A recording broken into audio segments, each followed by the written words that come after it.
Sabe quando a gente vê no noticiário que alguém foi condenado a, sei lá, 10, 15, 20 anos de prisão? A gente sempre se pergunta, de onde saiu esse número exatamente? Parece uma coisa meio misteriosa, né? Um cálculo secreto. Mas olha, não precisa ser. Hoje a gente vai desvendar juntos o que acontece por trás das cortinas, o processo que define uma sentença. A grande pergunta é essa aqui. Como é que a lei pega um crime e transforma em uma conta em anos, meses e dias de cadeia? E a resposta, pode acreditar, não é um chute, não é adivinhação. Existe um método, um passo a passo obrigatório que busca transformar um ato de injustiça em uma pena justa, pelo menos na teoria. E para a gente entender essa lógica, nosso caminho vai ser bem claro.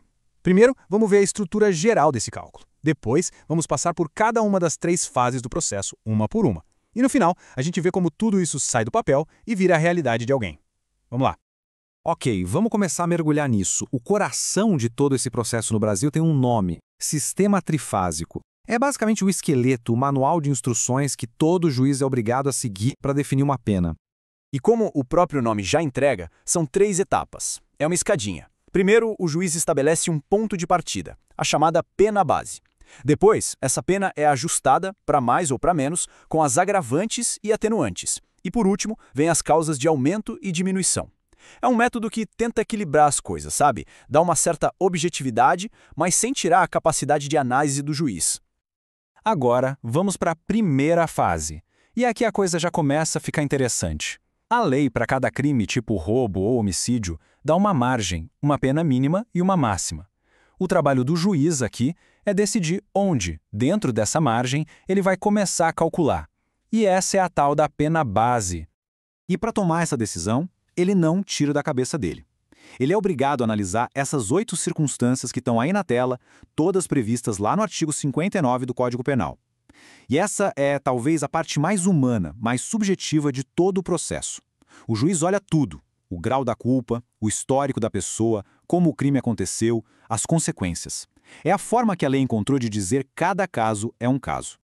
E dentro dessas 8 circunstâncias, é bom a gente entender alguns termos. Maus antecedentes, por exemplo, não é uma opinião sobre a pessoa. Jurificamente isso é bem específico. Significa que a pessoa já tem condenações criminais definitivas no passado, ou seja, que não cabem mais recursos. É o histórico criminal, preto no branco.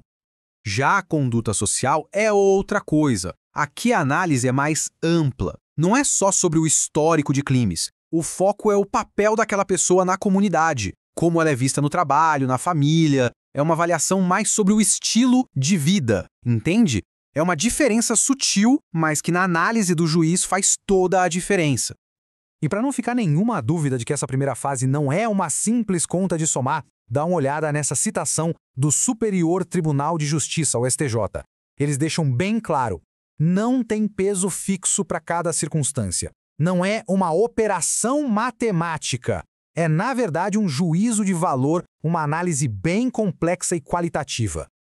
Muito bem. Superada a primeira fase, a gente entra na segunda.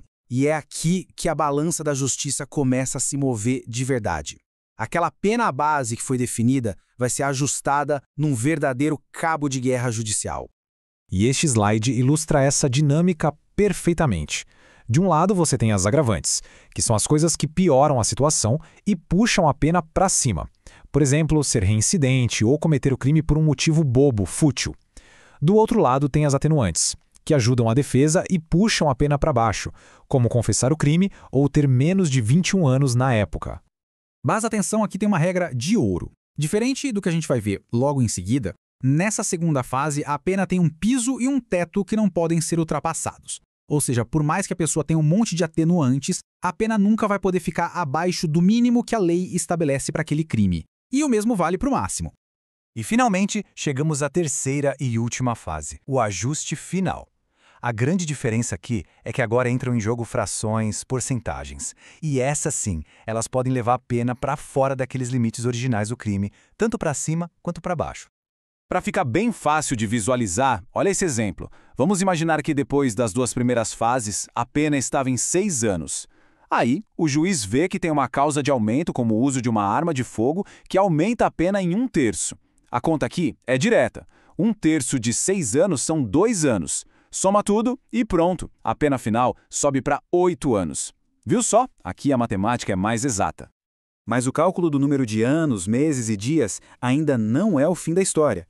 Depois de definir o quanto, o juiz precisa decidir o como, ou seja, como essa pena vai ser cumprida. E é aí que entram os regimes prisionais.